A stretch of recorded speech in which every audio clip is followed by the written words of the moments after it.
Welcome, everybody. We are so delighted to have you joining our webinar on Achieving Engineering College Excellence through Gender, Diversity, Equity, and Inclusion. My name is Greta Leibniz, and I'm co-PI and project director for the ASEE's Engineering Deans Gender Equity Initiative, and I'll serve as your host today.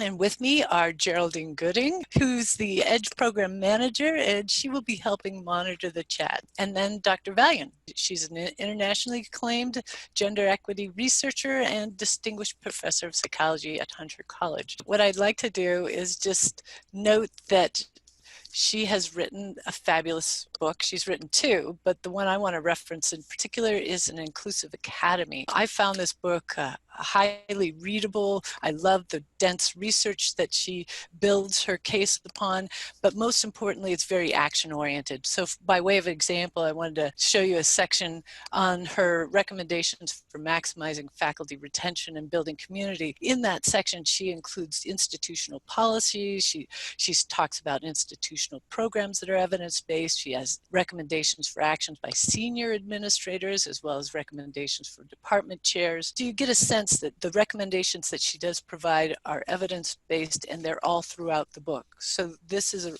again, a reference that I really want to draw your attention to as we move forward. So at this point, I want to bring up our polls for you. We're interested in learning from you, how long have you served as a College of Engineering dean? The folks that are on our webinar today are predominantly deans that have been dean for about 0 to 5 years, or are not deans. They're dean designees. About 37% are dean designees, and 53% are deans 0 to 5 years. Okay, next poll that I wanted to get some feedback on is, how long have you been engaged in gender equity work? 45% of us have been doing this for 10 plus years. 20% have just started. About 20% have also been doing this for 1 to 5 years, and 15% have been doing 5 to 10 years. Our next poll for you, have you signed the ASEE Deans Diversity Pledge?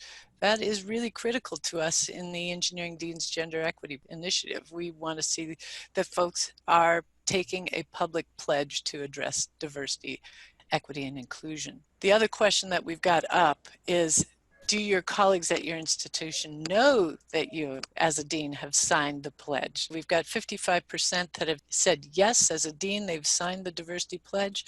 I love the fact that we've got 5% that have said not yet, but I intend to. 10% said no. 15%, I'm not a dean, but will ask my dean. I'm not a dean, but I don't plan on asking my dean. We've got about 10% and other. And the highest response for, do your colleagues at your institution know that you as a dean have signed the pledge? 40% have said yes, they do know.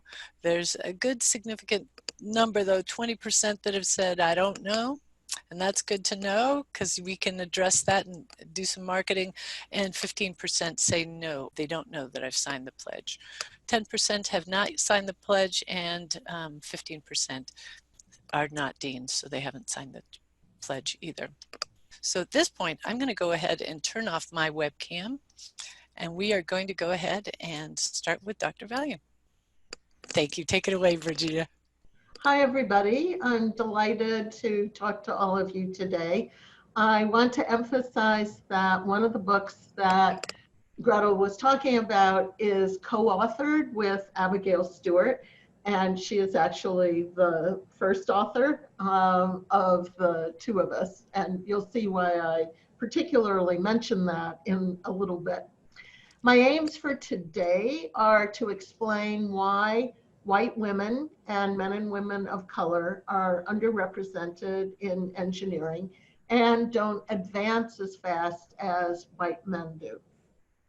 Spoiler alert, I identify the problem as a problem of evaluation. We all tend to slightly overvalue what men do and to slightly undervalue what women do. With that in mind as a background, at the end, I'm going to suggest some remedies, among them the materials that ASEE EDGE is making available, such as the two-part self-assessment and the resources on the ASEE Edge website. There will be another webinar on the 11th of December that describes the self-assessment tool. So I hope you'll sign in for that as well. Let's start with an example of the kind of phenomenon that we want to explain. What you're seeing now is Angus Deaton, a Nobel Prize winner in economics, and the older woman on the right is Anne Case. And I don't know who the adoring young woman next to Anne Case is. So I want to tell you about how journalists describe newsworthy events by economists. David Plotz, writing in Slate, an online magazine, referred to research by Nobel Prize winning economist Angus Deaton and Anne Case, who is his wife and also a researcher. Ross Douthat, writing in the New York Times, referred to research by, quote, Nobel laureate Angus Deaton and his wife, Anne Case. Gina Kolata in the New York Times referred to the Deaton case analysis, and Paul Krugman in the New York Times referred to a new paper by the economist Angus Deaton, who just won a Nobel, and Anne Case. Who is Anne Case, other than a wife? She's a professor of economics and public affairs at Princeton. She's one of the leading health economists of her generation. She's a fellow of the Econometric Society. Most striking, she is the first author of the paper being described. So, what gives? I love this slide. Of the four journalists who wrote about Case and Deaton, one's a woman, one leans to the right, two lean to the left. My point here is that all of us, professionals, men and women, people with different political orientations, give women less than their fair due. Another study that makes the point about the underrating of women does so on a larger scale. This study by Nitrower et al. Looks at gender differences in colloquium speakers at 50 prestigious US colleges and universities in 2013-2014. Using archival data, Nitrower and her colleagues, of whom I'm one, analyzed 3,652 talks in 6 different academic disciplines. Men were more likely than women to be colloquium speakers, even after controlling for the gender and rank of the available speakers. So this visual here shows the likely outcome of invitations, namely a man addressing an audience. So why does this happen? Several researchers have suggested that women's absence is due to choice. Women are simply not interested. So now there's a poll about your views on whether women and men equally value being successful in their field. 91% of us said yes. Women and men equally value being successful in their field. However, there's 9% that said no. Back to you. There's a great video clip by the comedian Jeremy McClellan about the role of choice in the gender wage gap.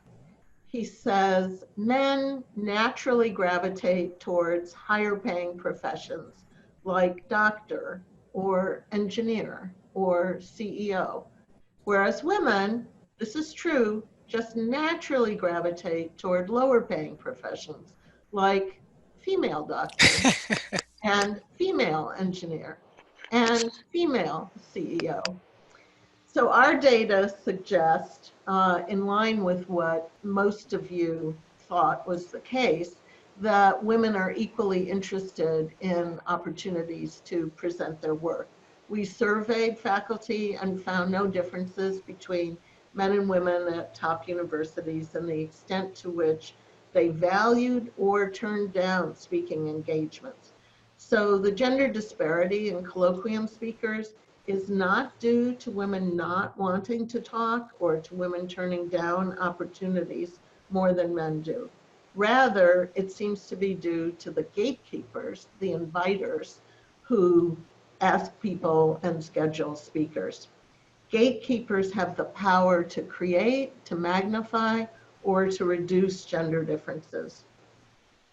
When we attribute the scarcity of women in intellectual and academic leadership positions primarily to lack of interest on women's part, we're in danger of failing to appreciate how the environment influences those desires and interests. Interests are labile and they're affected by context. One example of this is from a study by Cherian and her colleagues looking at women undergraduates' interest in taking a computer science course. If they take the survey that asks about their interest in a classroom that has Star Wars posters and empty Coke cans, they're less interested than if the room has scenic posters and empty water bottles. The environment shapes the extent to which people think they can belong in a field and then affects their interest in being in that field. So if we limit our explanation for the low numbers of white women and men and women of color in engineering to lack of interest, we fail to appreciate what we are doing to create an environment that says to those people that they do not belong. I recently gave a talk to an architecture firm in New York, and they had stools in their kitchen area for people to sit on. Those stools are stools that are primarily for men. They are not for short people or people who are not wearing pants. So it's an environment that implicitly says only certain people are appropriate here. And I told them I hope that the next time I visited them, they would have replaced those stools with something else. This is a great time just to check in with folks and get a sense of what are the takeaways. David's saying it's useful, but not surprising. Yep. We need to make a conscious effort to ensure equity and inclusion in the academy, that it's not going to go by default, that environment matters. Great. Bias impacts the path of women in the academy, and interesting to learn of others' experiences and how we align or not. Okay, so to sum up so far, we all tend to evaluate men and women differently, and the scarcity of women in an area or a position is due less to their lack of interest or their choice than to gatekeepers who don't realize the extent to which they're not recognizing women's achievements, resulting in offering women fewer opportunities to shine and to creating contexts that are welcoming. As leaders, we can improve the participation of a much greater number of people than is currently the case by changing our own behavior.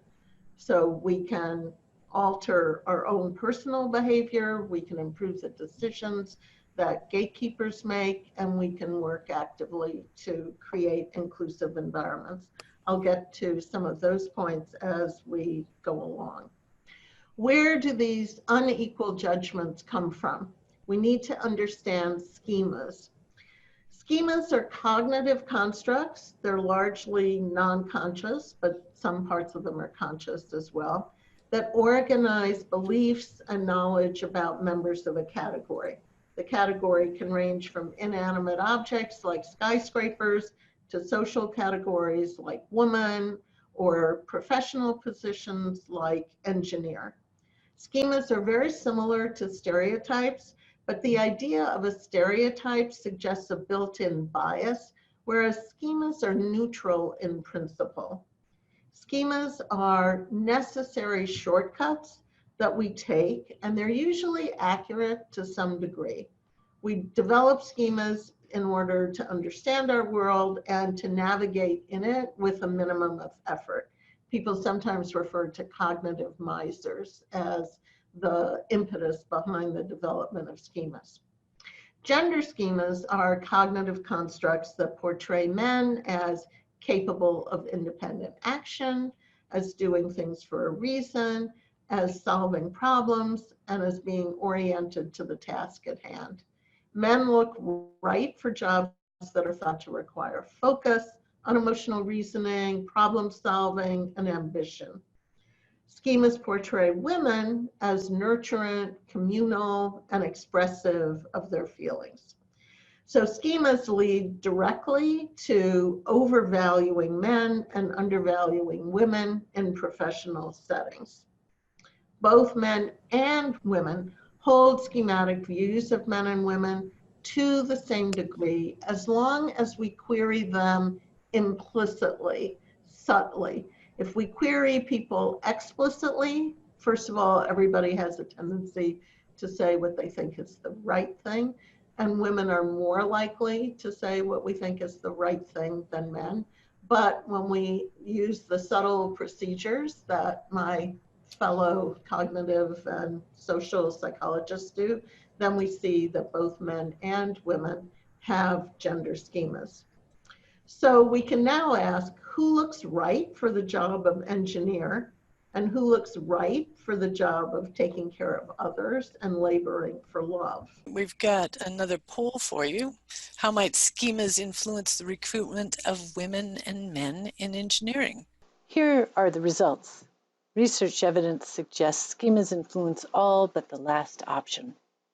Virginia, I'm going to toss it back to you. Okay, very interesting to see people's responses. Seems like many of you already know a fair amount of the literature here. I'm going to go on to something you may be less aware of, which is how schemas work in combination with other factors to affect decisions.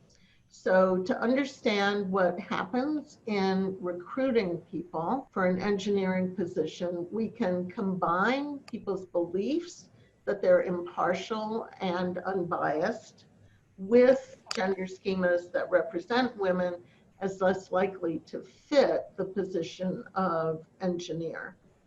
I think Gretel's got another little poll for us here. Once people communicate their belief that they are fair and impartial, they do a much better job of being unbiased in selection of people for position in engineering, regardless of the sex of the person seeking the job. True or false? We've got 86% saying that's false, and 14% saying that's true. Okay, so let's see what the data say. Work by Merritt, Efron, and Monin has found that when participants explicitly disagree with an overtly sexist statement, like women are not very smart, they are ironically more likely to then pick a man for a stereotypically male job, such as construction supervisor. So it appears that once individuals have announced their bona fides, they've said that they're not in any way prejudiced, they think they've demonstrated a lack of bias, and that makes it more likely that on their next opportunity in a situation that activates gender schemas or race schemas, they're more likely to demonstrate a preference against the woman or the person of color. So it seems that people reassure themselves, since they've said they aren't biased, people reassure themselves that they aren't, and then that leaves them free to make a judgment on the basis of bias. So the important aspect of this that I hope everyone will keep in mind is that thinking that one is fair and impartial is different from reminding oneself before you make a decision that you will strive to be fair and impartial. Thinking one is impartial leaves you free to be partial. Striving to be impartial acknowledges that you might not be and means you'll take more care in a decision. Since academics routinely espouse the merit principle and believe they operate in terms of it, this moral licensing should give people pause. A statement that Abby and I encounter frequently is, I don't care who they are, I just want the best person. This is a good setup for moral licensing. Once people have assured themselves that they behave fairly, they're less concerned about their judgments in any particular case, and schemas can operate more freely. So let's see how this might play out, some of this with engineering deans. In a 2019 ASEE Edge survey, more than 90 engineering deans responded to questions about attitudes and practices related to gender diversity. Over 60% of the deans rate the readiness of their college to address gender equity as moderately to very ready. And a large majority of deans, 80%, say that they hold faculty leaders accountable for hiring women, and an even larger percent, 88%, say they hold faculty leaders accountable for promoting women.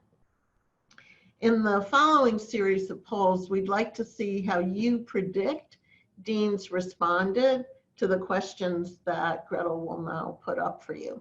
Okay, we've got a poll question for you that is, what percent of engineering deans say they hold faculty leaders accountable for fair and equitable teaching loads? 33% responded that 92% of deans do this. 25% said that 82% of deans do this. 8% said 72% of deans do this. 8% said 62%. And 25% said less than 52% of deans hold their faculty leaders accountable.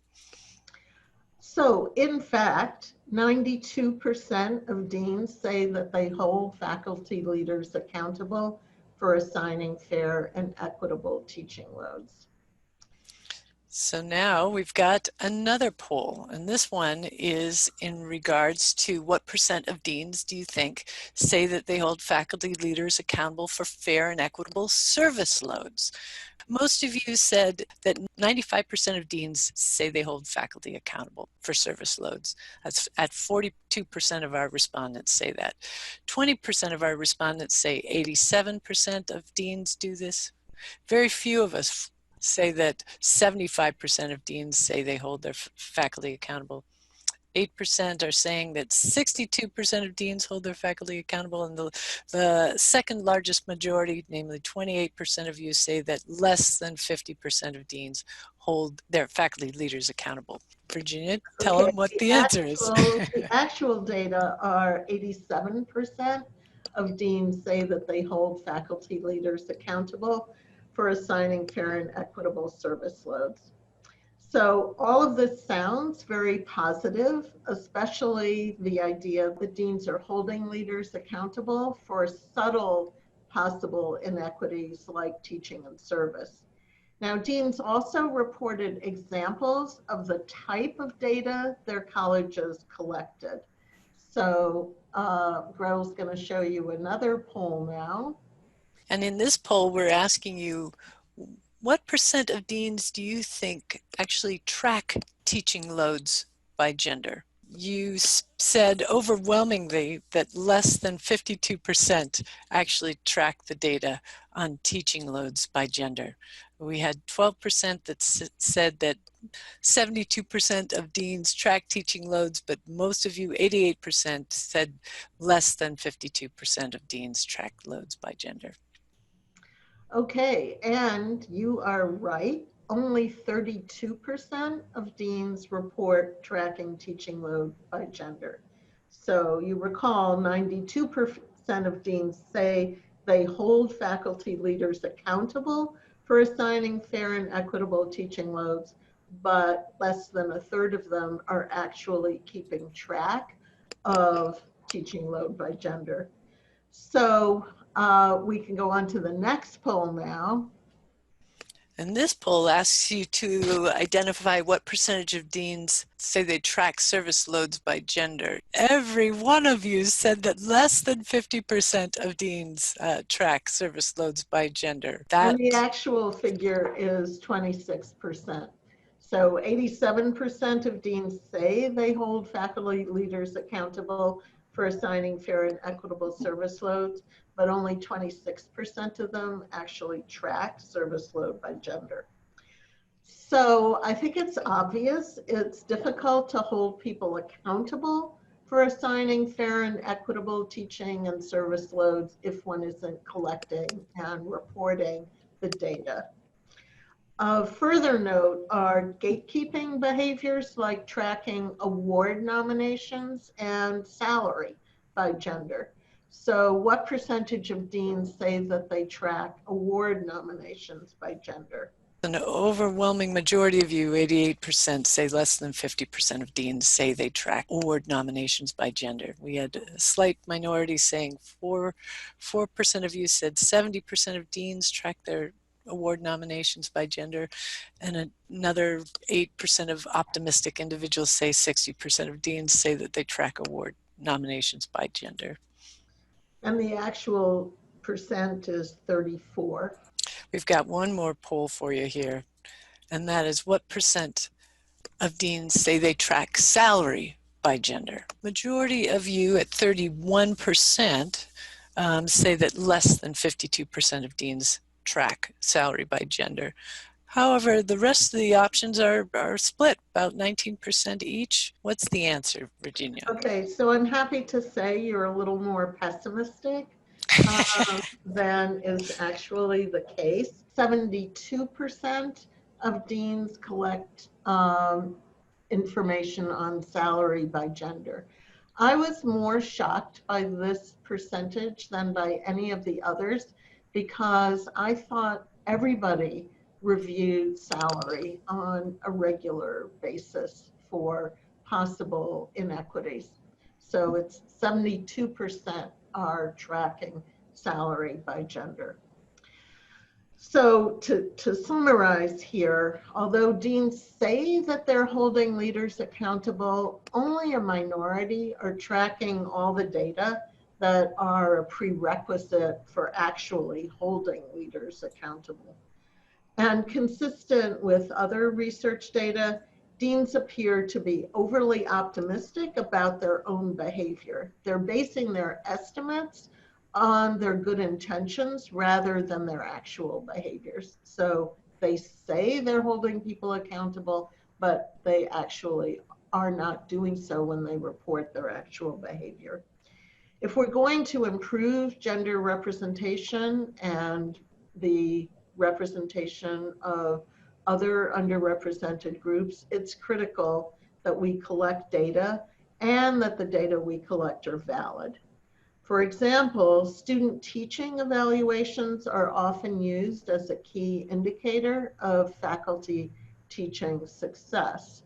And we have another poll item for you here. What percentage of deans say that students tend to evaluate male instructors more positively than female instructors? We've got a split between our respondents saying 70% and 60% of deans say that students tend to evaluate male instructors more positively than females. We've got quite an optimistic crew because we've also got 17% that say 90% of deans are aware of this and 13% say 80%. We've got a 21% saying that less than 50% of their deans are aware that students tend to evaluate male instructors more positively than females. So in the actual questionnaire, only 39% of deans strongly agreed that students tended to evaluate male instructors more positively than female instructors. But in fact, we have some evidence that students do evaluate men more positively than women. A creative experiment made use of the anonymity in a completely online anthropology course. A professor designed the course and all the materials. Students interacted online with the professor and via written communication with a male assistant instructor or a female assistant instructor. Half the time, each of the assistant instructors replied to the student under their own name, and half the time they replied under the name of the other instructor. So the woman half the time answered under her name, and half the time answered under the name of the male instructor. And at the end of the semester, at the end of the course, the students rated the instructors on 12 different items like knowledgeable, prompt, caring. And on all 12 items, students rated the instructor labeled as male higher than they rated the instructor labeled as female. The actual man wasn't rated more highly than the actual woman. Only when each person said they were male were they rated more highly than when each person said they were female. How aware are deans of data of this sort? 81% of deans said that they were highly likely to or often read about gender bias or discrimination in engineering. But as I mentioned a bit ago, when asked specifically about whether students tended to evaluate male instructors more positively than female instructors, only 39% either strongly agreed or agreed. It's important that deans and others who evaluate promotion and tenure packages understand that the indicators that we're using may not be valid measures of accomplishment. White women and men and women of color are likely to be slightly but systematically undervalued compared to white men. I'm emphasizing here that many of the instances of evaluation differences are small and seemingly unimportant, such as a single teaching evaluation, or an example that women frequently notice is the meeting where they make a suggestion and it's ignored, and 10 minutes later, Joe makes the same suggestion and everybody says, "What a great idea, Joe." And the woman is left wondering, what was wrong with the way she said it? Did people not hear it? What was going on? All of these small instances add up over time. That's the phenomenon of the accumulation of advantage or the accumulation of disadvantage. One might be tempted to dismiss concerns about small gender imbalances and see them as making a mountain out of a molehill. But what the accumulation of advantage shows us is that mountains are molehills, piled one on top of the other. Success is largely the accumulation of advantage over time, exploiting small gains to get bigger ones. A computer simulation demonstrates that even very small amounts of bias repeatedly encountered matter. This research was also performed at Rice by Martel, Lane, and Emmerich. They simulated an 8-level hierarchical institution with a pyramidal structure, and they staffed it with equal numbers of men and women. And the model assumed a tiny amount of bias in determining promotion from one level to the next, an amount that accounted for only 1% of the variance. After many iterations, until they'd completely turned over this simulated company, the top was 65% male. So a tiny amount of bias encountered repeatedly accumulates over time and affects the ability of men and women to rise to the top. So the two key points of the analysis are that the schemas we're all carrying around and using to evaluate people result in our overrating men and underrating women in many different ways, often small ways. And even when they're small scale, such as being attended to or not in a meeting, getting excellent teaching evaluations, they accumulate over time. The programs that many schools have developed to fix the problem of underrepresentation, under-retention, and under-promotion tend to be programs that don't change how we are operating. They're programs that are designed to help the people who are not successful. And those programs are valuable, but they ignore the core problem of evaluation. To address that problem, we have to examine organizational policies and procedures more carefully. At this point, I just want to come in with a reminder that we are not going to be able to cover a myriad of things that you recommend. This is where the book is very helpful. So I'm going to remind folks of that. We've got now about 10 minutes left in our webinar. So we'll get to the recommendations that we can. And in the meantime, think about the book. Okay, so first, we need to know whether we're evaluating people comprehensively and validly, and we need to know what tools to use to correct our mistakes. And Gretel, I think you've got another poll here.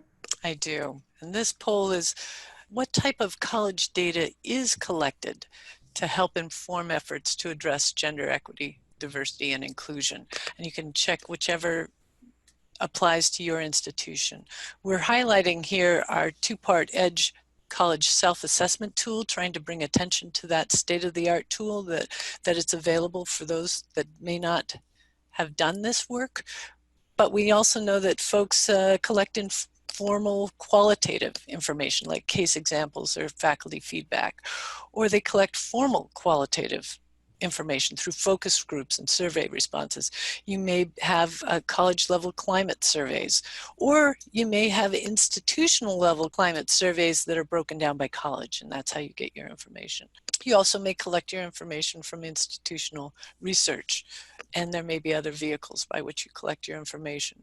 We're just trying to get a sense of how people are assessing what the climate is like and the effect of the efforts to address diversity, equity, and inclusion. And here are the results. It looks like the majority of you are using institutional climate surveys analyzed by college. And then there's a relative even split across the remaining informal qualitative information, formal qualitative information, climate college surveys, and college level institutional research information collected. I am noting that 4% of you are using the EDGE college self-assessment tool, and I'm delighted to hear that.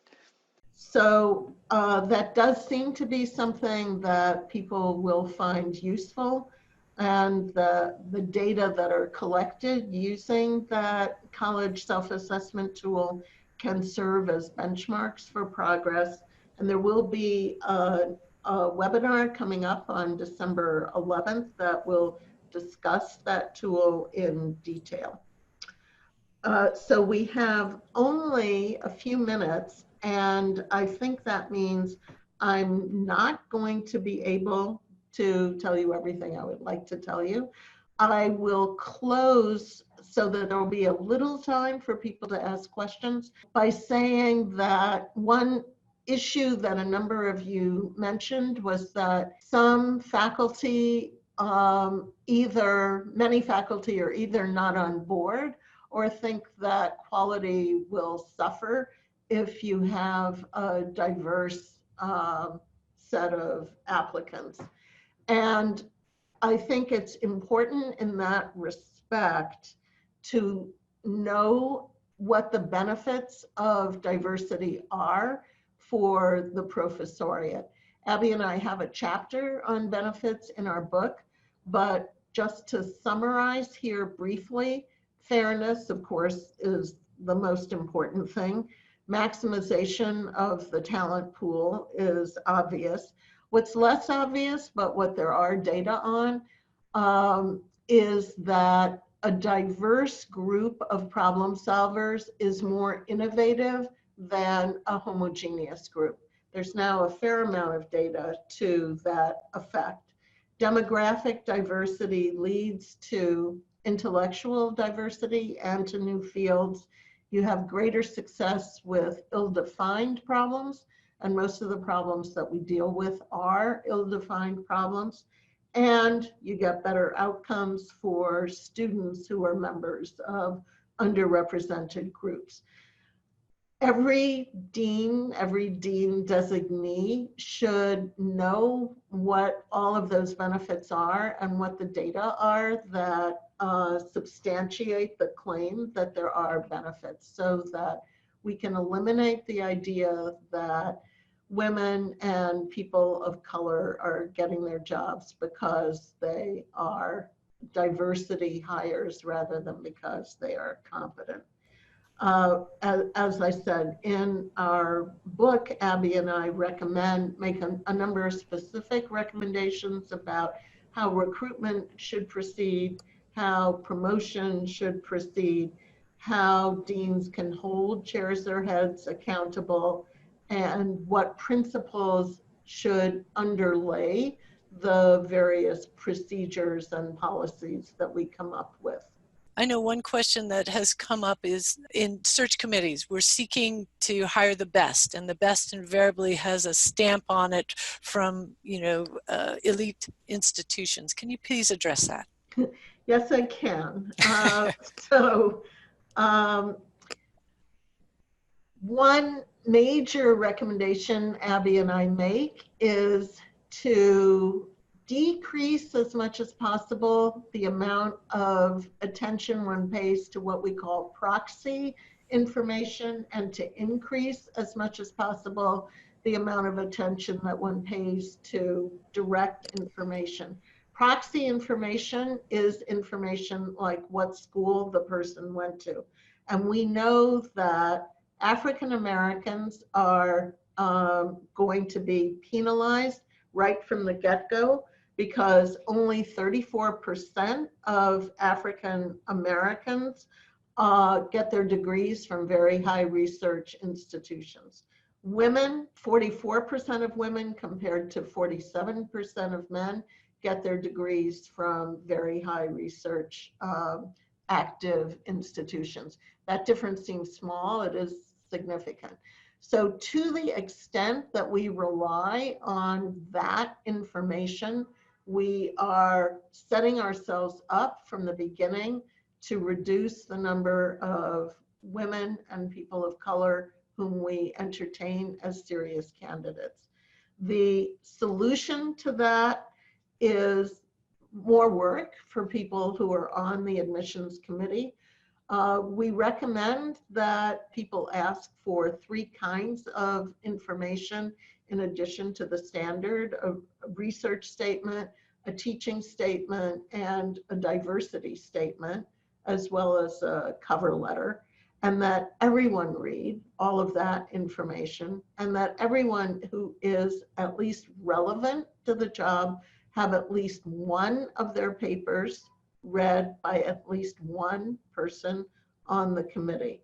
So that's a way that you can maximize the direct information that you get about people. And to the extent that you rely on proxy information like who the person worked with and what school they got their degree from, you are already making it more difficult for women and African Americans to be considered seriously. Okay, I do want to put an advertisement out there that we are interested in identifying a group of deans willing to pilot our college self-assessment gender equity assessment tool. If you're interested, please email me. I'll be sending this request out to all of you following the webinar, but we are trying to develop a national database of gender equity benchmarks, and we are using as the foundation this self-assessment tool, but we've got to come up with a subset of questions to help inform that national benchmark indicators database. So if you'd be interested in helping us work on that tool, that would be great. Those that can stay and are interested in asking a few more questions, Virginia will stay with us for another 10 minutes. Okay, another question. Our faculty search committees would like a cheat sheet of best practices for how to increase the number of women URMs in the applicant pool. Is there such a list? Well, yes. There is, I don't know if you can see this, we've got an applicant evaluation tool there. Beautiful. What page is that, Virginia? That is page 220. 5. And at the end of the chapter on evaluating job candidates, we have a number of recommendations. So we have recommendations for provosts, deans, chairs, and so on. This is page 235. It goes to 237. And then on 236 is search committee members. Yes, there is a cheat sheet. So a number of you, maybe more than half of you, said you've been working on gender equity for over 10 years. So I think people naturally want it to be easy and want there to be a magic wand that they can wave. But all of you who have been working on gender equity for more than 10 years know that there is no magic wand, and that it is going to take a lot of continued, persistent effort to change things. I do think things can be changed, and I think that engaging people who are on the fence, one might say, personally is one good strategy. But there's also a recent study, this was too recent to put into our book. This is a PNAS study that came out this year, and it's called The Mixed Effects of Online Diversity Training. And what it suggests is something I think we all know from other research, that one-off training doesn't work that well. But what they demonstrate is that even one-off training has some positive effect. So talking to people, giving people data, and being willing to entertain questions and comments, no matter how inappropriate we might sometimes think they are, I think that's what we have to be willing to do on a daily basis. There's a couple comments about disaggregation by cis and transgender faculty. Any comments on that? Yes, so I remember hearing Joan Reed talk about this question of disaggregating data. And what we always tend to say about disaggregating data is that the numbers are too small to allow us to disaggregate.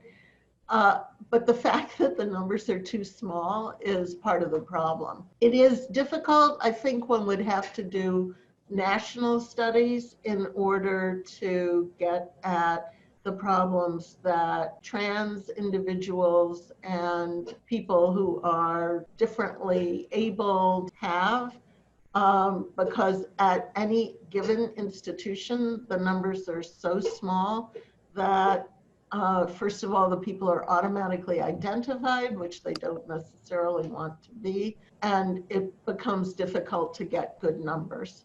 One thing that my department did a week ago, which was very effective, we have a deaf faculty member. Actually, Hunter has 2 deaf faculty members, but in our department, we have 1. And she has interpreters all the time. And the interpreter gave a colloquium about being an interpreter, what makes being an interpreter easier or harder, how it's the responsibility of the whole group to have one conversation going on at a time, and for people not to interrupt each other, for people to speak clearly, things that we never have thought about. But once it came up, a number of people said, I have trouble following our faculty meetings because so many people are talking at once, or I can't always hear what's going on. And so it demonstrated something that we see again and again, that when you try to fix a problem because of, in this case, one person, you end up making life better for everybody, assuming that you can, in fact, fix it.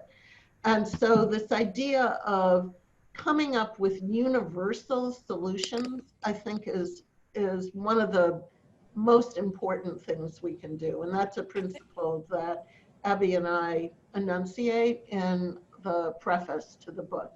So So in that, some ways it's not about, sorry, I didn't mean to talk over you. no, that's okay. But oftentimes we've been oriented towards, gender or people of color. And what we're asking is to really expand our consciousness to universal design.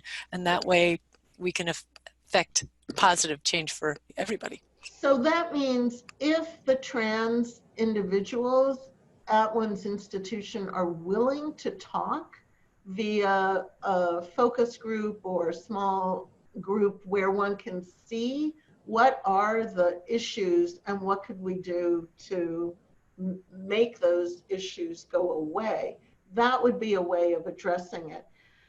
But in terms of things like time to full professor, you need a lot of data in order to meaningfully determine that, for example, women spend longer at associate professor level than men do.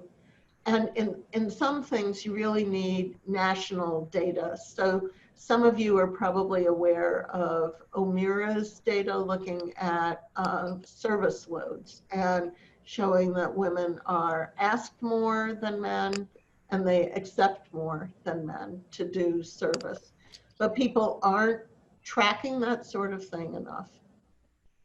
And that you're referring to Carrie Ann O'Mara's Yes, work, and yes. happy to provide those references if people are interested. We've got time for maybe a couple more questions. One of the questions that have come up is, we were talking about search committees and getting diverse representation. The question is, how do we get them in the pool to begin with? Any suggestions there? So there are standard ways that you all know about, and you may also know about some of the non-standard ways, such as going to professional meetings and getting to know people, graduate students who are in the Black Students Association or women who are in the women's group. Like in my field, there's Women in Cognitive Science, and graduate students come there. So what some people do is cultivate their experience and acquaintance with graduate students and postdocs over years, so that when there's a position available, they've kept track of people and they're ready to invite them to apply. So you have to make more of an effort because people do not necessarily think that they're going to be welcome. So another thing I recommend is putting things on the website that make it appear, hopefully genuinely appear, that the department is a welcoming place, either with stories that people have, different experiences that people have.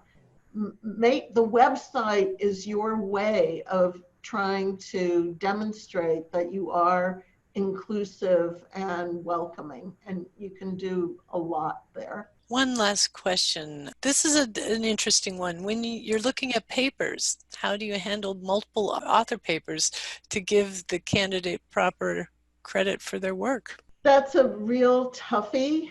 It came up in a very recent discussion that I had with someone, and it's worse in some fields than other fields. So you don't want to treat Ann Case, to go back to the very beginning of my presentation.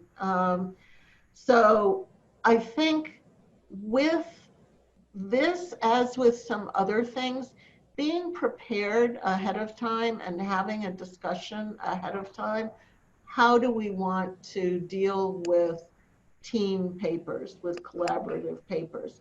And one way to start is by making the case that even when you control for number of authors, team papers are cited more than individual papers are.